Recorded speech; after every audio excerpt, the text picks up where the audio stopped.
Olá, este é a Resenha, o programa da TV Mackenzie Digital. E nós falamos aqui sobre ideias que a gente encontra em livros, em filmes que estão por aí. Hoje vamos falar sobre este livro, O Muro de Berlim. Para falar sobre isto e sobre as ideias desse livro, nós temos o Franklin Ferreira. Franklin, obrigado porque você veio. É um prazer estar aqui, Reverendo Cláudio. Muito obrigado pelo convite. Vai ser uma boa conversa. Daqui a pouco a gente volta e vai falar sobre isto.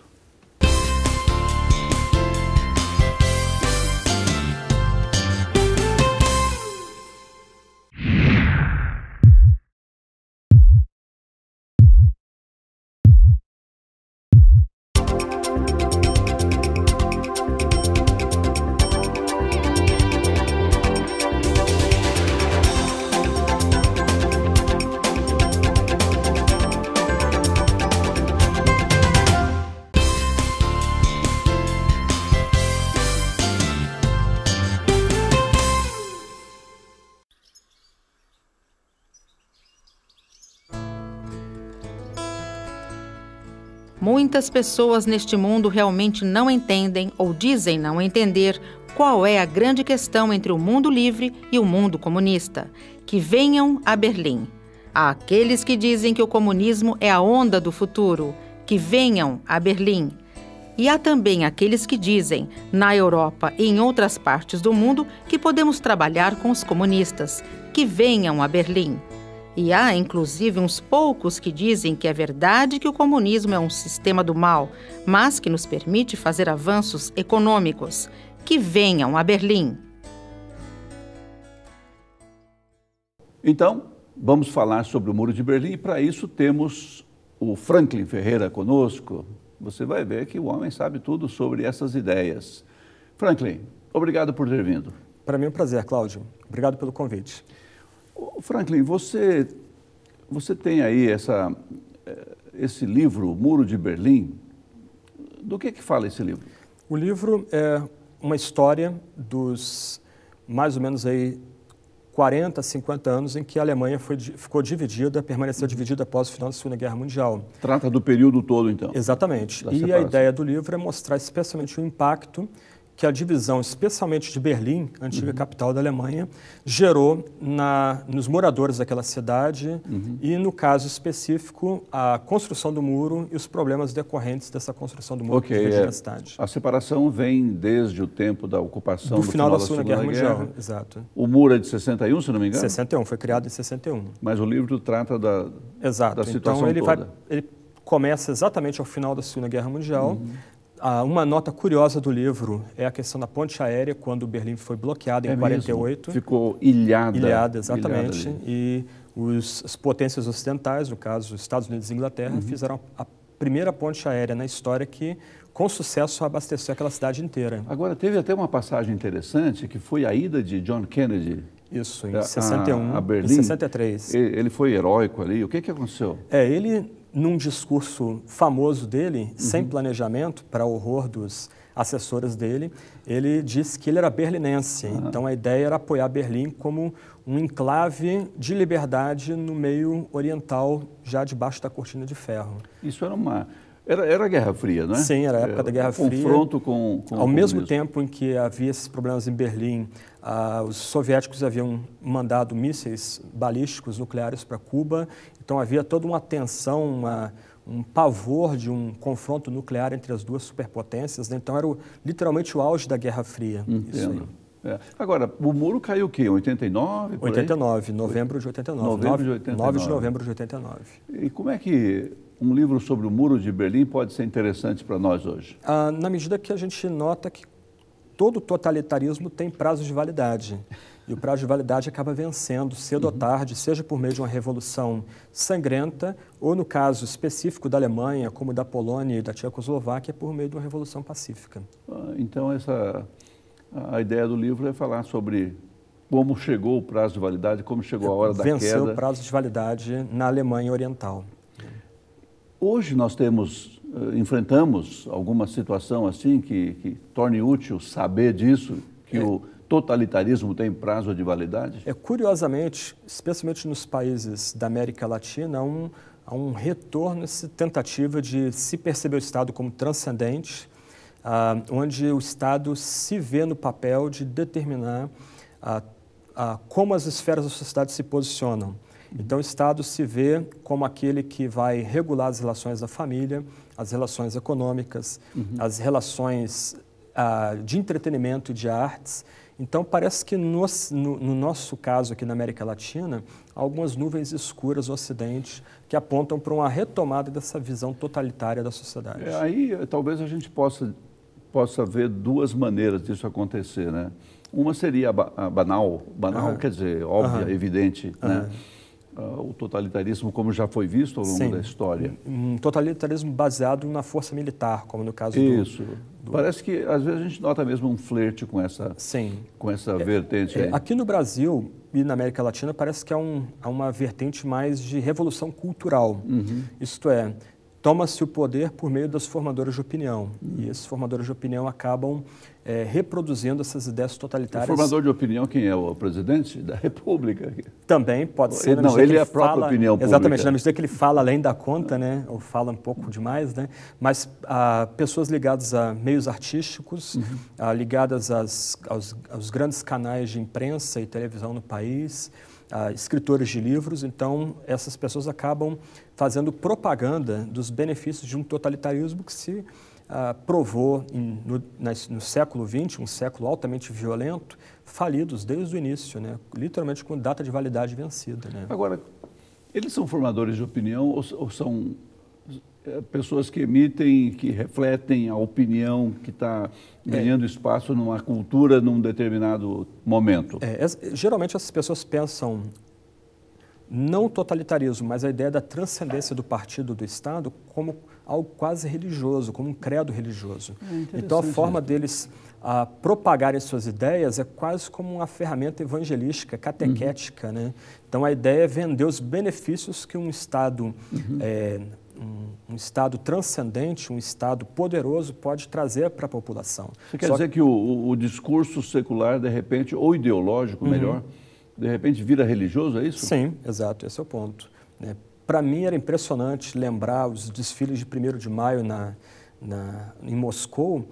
O que você tinha ali era quase uma cerimônia litúrgica, onde cada detalhe, onde cada detalhe era programado previamente, havia toda uma veneração aos heróis da pátria, uma veneração à própria pátria, né? É curioso que os soviéticos chamavam a Segunda Guerra Mundial de a Grande Guerra Patriótica. Então todo esse culto à pátria, aos valores da pátria, parecia uma religião mesmo. Exatamente, estava entranhado no discurso e o discurso era religioso, catequético. E você acha que acontece a mesma coisa no nosso meio, nessa região? Estamos sendo apresentados a proposta ideológica como uma religião. Não é possível a gente abraçar de outro modo. De certa forma, o que começa a se haver em alguns países da América Latina é justamente esse ponto.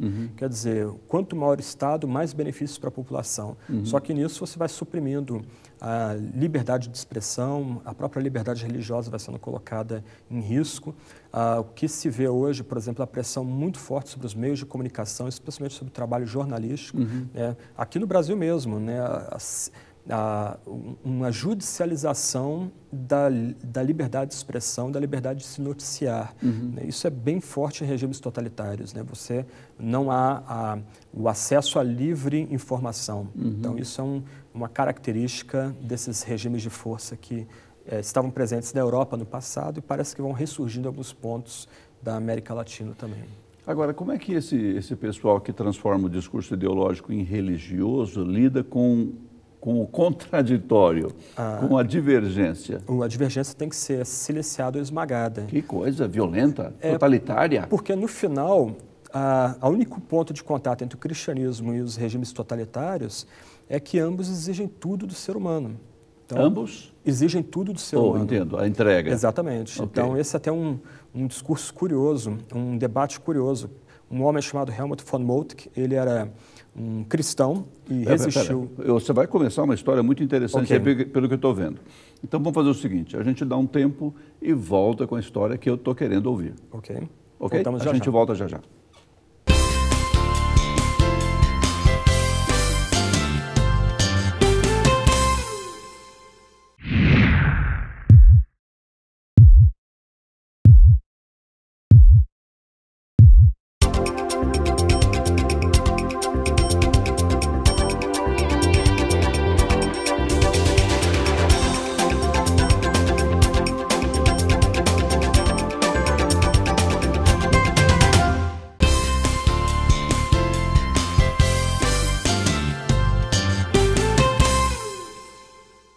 Voltamos com Resenha, o programa da TV Mackenzie Digital, tratando de ideias que a gente encontra em filmes, livros, por aí.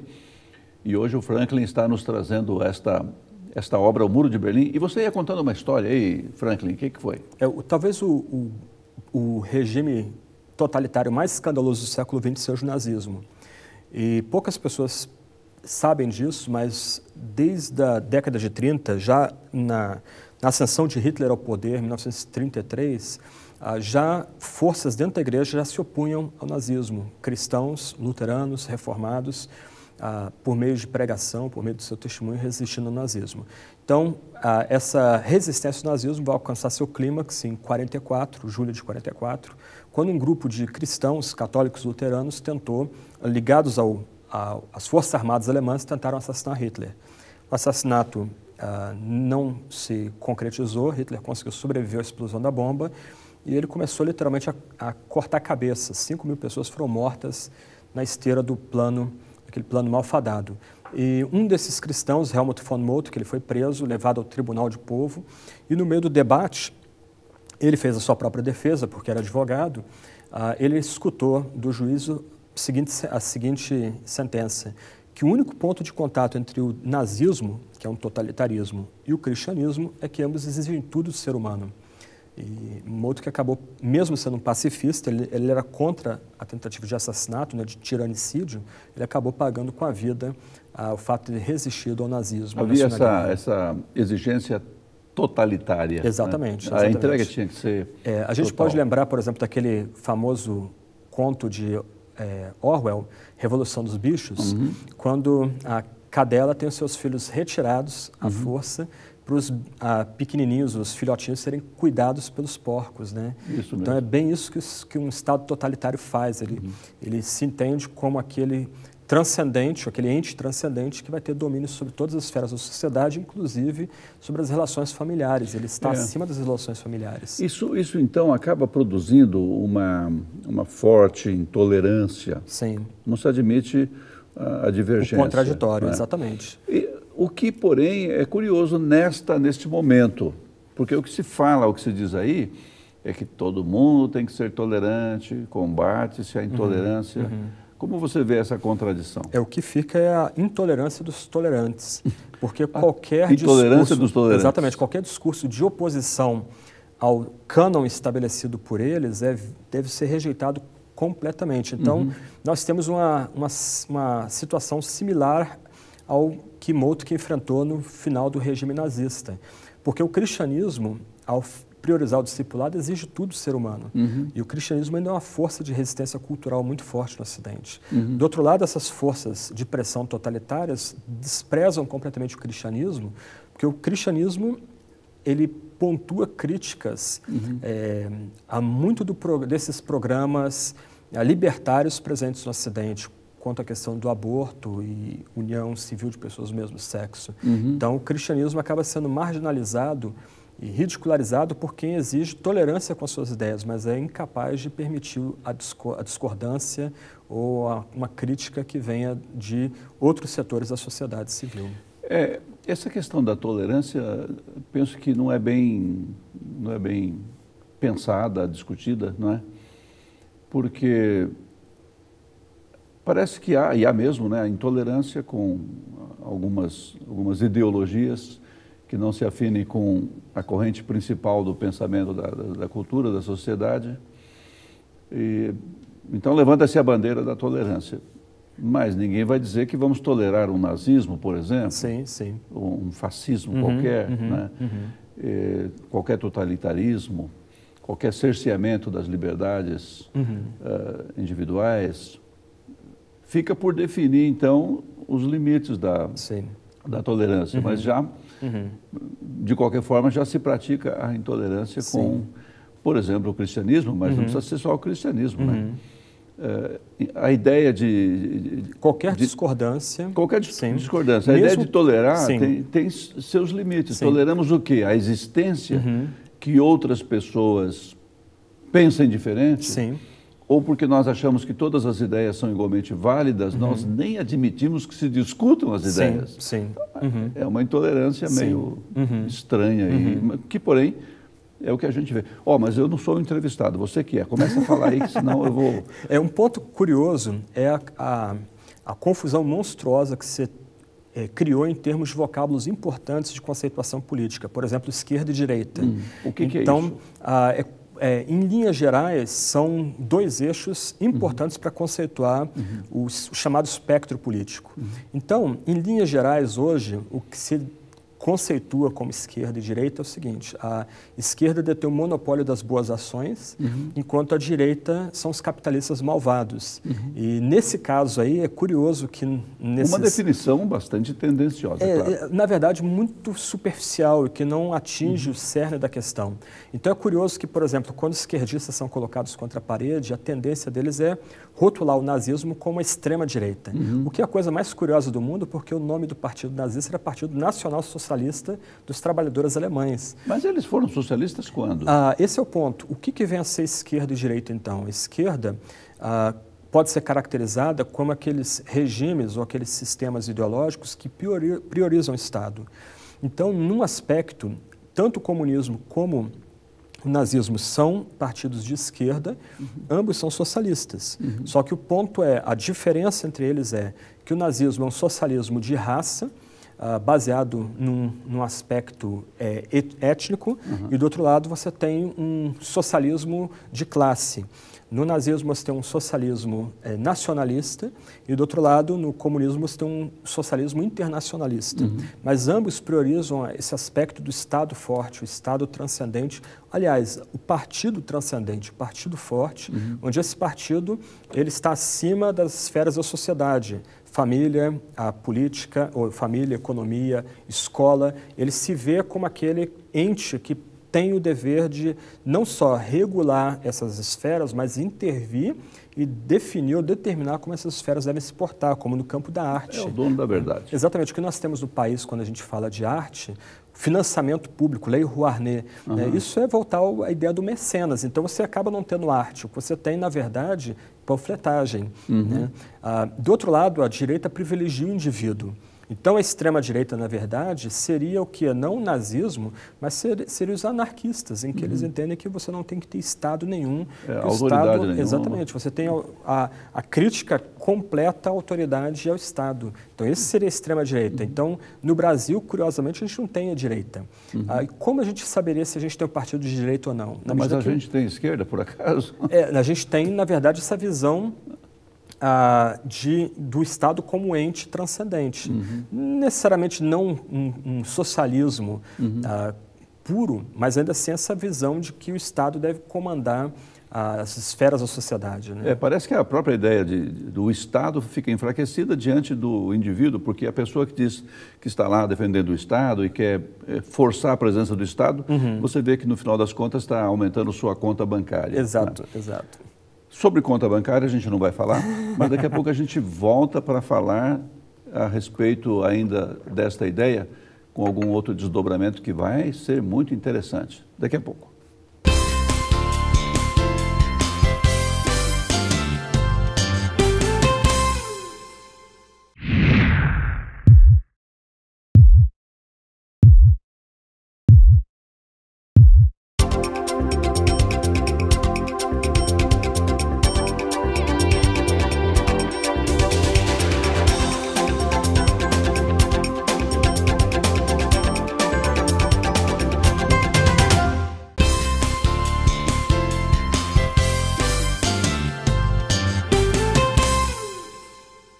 Voltando com resenha, falando sobre o que mesmo? O livro é o Muro de Berlim, mas a gente falava sobre esta questão esquerda-direita, totalitarismo, e a minha pergunta agora é, ô Franklin, o que a gente faz? Porque ou para aumentarem a conta bancária deles, ou para aumentarem o Estado, a nação, ou o Estado deles mesmo, né?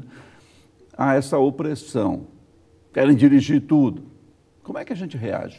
Curiosamente, o que aconteceu no leste europeu, final da década de 80, é um fenômeno sem par na história do século XX, marcada por guerras, holocausto, brutalidade sem limite, né? O século da violência. considerada talvez a primeira grande revolução pacífica e de sucesso da história. Isso foi lá na Alemanha? Na Alemanha, Oriental. Na Polônia também, com a intervenção de João Paulo II, Lech Walesa, na Tchecoslováquia, com um teatrólogo famosíssimo chamado Václav Havel. Mas foi a Primavera de Praga. Exatamente, exatamente. Que ele é citado num dos livros da cultura cristã, o chamado do As Guinness. Ele trata Václav Havel como um dos grandes heróis esquecidos do século XX. Inclusive, o volume de cartas dele, o Guinness compara com o Confissões de Santo Agostinho. Muito curioso, mesmo? Muito curioso. Que é publicado em português, inclusive, as Cartas a Olga, de Václav Havel. Mas é curioso que a Revolução na Alemanha, e pouca gente sabe disso do Ocidente, começou com reunião de oração numa igreja em Leipzig, na Nikolaikirche, em Leipzig. Leipzig foi a cidade de Bach. Exatamente. E essa reunião de oração começou na igreja onde Bach foi o ministro de canto. Foi a pessoa responsável por dirigir a música daquela igreja no século XVIII. E essa reunião começou com 6, 7 pessoas. E às vésperas da queda do muro, em 89, em outubro de 89, chegou a reunir 70 mil pessoas em oração ali. E o que norteava as reuniões de oração era justamente as bem-aventuranças. Isto é, não a violência. Esse era o lema. Desculpe interromper, você falou aí de 70 mil. Parece que havia reunião de oração na igreja.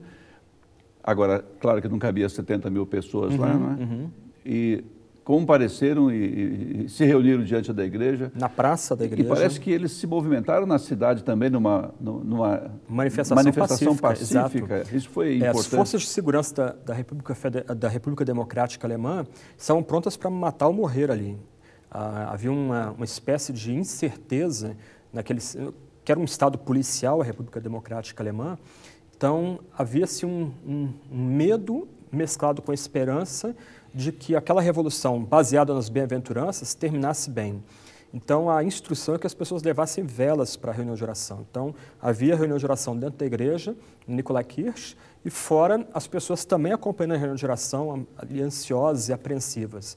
Quando termina-se a reunião de oração, as pessoas acenderam as suas velas e com outra mão tinham que fazer uma espécie de barreira para o vento não apagar as velas. O que significava que então não teriam Eles armas nas pedras, mãos, não tinham nada barras disso. de ferro, e ali simplesmente as forças de segurança, a Stasi, o próprio exército popular alemão, simplesmente ficou desconcertado. Como é que eles vão atirar ou vão descer o cacetete em pessoas que estão simplesmente protestando pacificamente, a essa clamando altura, por paz? até a direção do país já estava hesitando, né? Exatamente. Havia já uma mudança no próprio Politburo, uma falta de direção do que fazer, e em questão de um mês o muro veio abaixo por um fato curioso.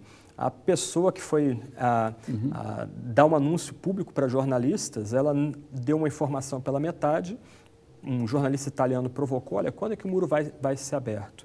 A pessoa olhou nos papéis, a responsável pela comunicação na República Democrática, olha, eu acho que hoje, isso era à noite, né? E aquilo foi transmitido ao vivo para o Ocidente. As pessoas no Ocidente ligaram para os seus parentes e amigos no Oriente e disseram, olha, aparentemente o muro está aberto. E as pessoas começaram a ir para a rua e fazendo pressão sobre os pontos de passagem, como Checkpoint Charlie, muito famoso até hoje, né?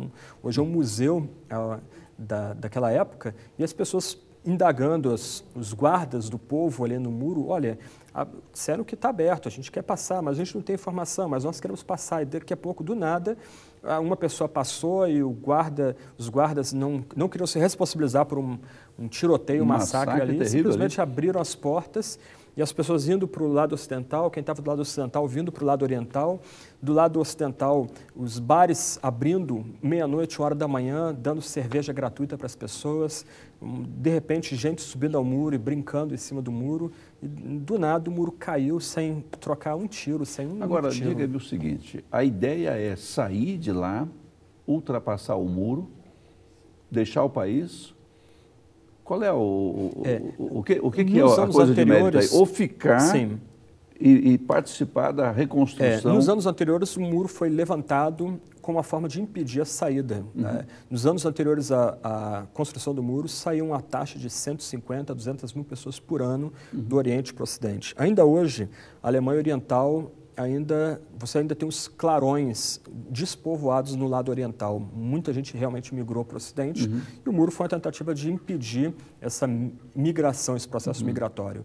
Só que uma tensão dentro da Nikolai Kirch era justamente essa. Se nós sairmos, quem vai poder participar da reconstrução da Alemanha Oriental? Esse é o nosso país. Exatamente, é nosso país. Nós temos que ficar aqui para ajudar na reconstrução da Alemanha. Então havia toda essa tensão. Mas uma cena famosa, a Hungria, que talvez seja a grande responsável por essa mudança social, política que aconteceu na década de 80, ela já, anos antes, uns 1 ano, 2 anos antes, já estava abrindo suas portas para o Ocidente. Abrindo a fronteira. E a Hungria era o lugar onde os orientais passavam férias, Lago Balaton, né? As pessoas iam para a praia dos alemães orientais, por assim dizer. Uma cena famosa, gravada, é que os alemães orientais iam para a Hungria para tirar férias e de lá iam para o Ocidente. E nas saídas da fronteira, você tinha aqueles carros trabantes, como os Ladas que nós tivemos aqui no Brasil, tudo abandonado, às vezes com a chave dentro do carro, porque os carros eram tão ruins que as pessoas não queriam mais levar aquele carro para o Ocidente. Eles abandonaram no meio da estrada, então você tinha a imagem, vários daqueles trabantes abandonados ali na saída da Hungria para a Alemanha Ocidental. Nos tempos aqui da ditadura, havia aquela frase, Brasil, ame-o ou deixe-o. Aí algum engraçadinho completou escrevendo, o último a sair apaga a luz. Né? A ideia não é ir embora. Sim. Não é. A ideia é olhar para a situação, não é isso? Tomar conhecimento, o que está acontecendo? E tentar mudar, participar da mudança. Percebe-se em nosso meio uma desinformação. Se eu leio uma notícia no jornal que está mostrando algo podre acontecendo no grupo no qual eu votei na última eleição, eu digo que esse jornal é tendencioso, em vez de ir atrás e ver o que há de verdade nisso. O ponto aqui talvez seja, isso é uma lição que vem da resistência da igreja evangélica ao nazismo, é não permitir que a igreja seja não só cooptada por uma ideologia, qualquer que seja, direita ou esquerda, mas lembrar que a Escritura Sagrada, a palavra de Deus para os cristãos, está sempre acima do embate ideológico. E ela tem sempre uma palavra para dar, independente da situação. Então é curioso notar nas preleções, nas prédicas do pastor Christoph Führer, que era o pastor da igreja em Leipzig, que ele sempre aplicava a Bíblia à situação deles. Ou seja, não é só pensar no além. Exatamente. Então, um texto assim que ele diz, que criou até as pessoas riram quando ele leu, aliviadas, um salmo que diz que Deus abençoa aqueles no Oriente e no Ocidente. Então, esse é um ponto importante. A igreja está, de um lado, ela tem uma postura, ela é exigida uma postura, uma palavra para a situação, para o tempo presente, para a conjuntura presente, mas ela nunca está a serviço de um regime ou de ideologia, seja direita ou esquerda. Ela tem que estar acima do embate ideológico. Pronto, esse é o grande desafio para a igreja. Vai orientar a pessoa em qualquer circunstância. Exatamente. Muito bom. Caro Franklin, obrigado, que bom que você veio. Eu que agradeço, Cláudio. Muito obrigado pelo privilégio e boa leitura àqueles que nos assistem. E boa reflexão Resenha. a todos. Vamos pensar sobre essas ideias. Se você tiver alguma sugestão, alguma ideia, algum livro, algum filme que você pense que a gente pode discutir aqui, escreva para nós, resenha@mackenzie.br e vamos então conversar sobre isso. Por enquanto ficamos por aqui. Muito obrigado. Obrigado.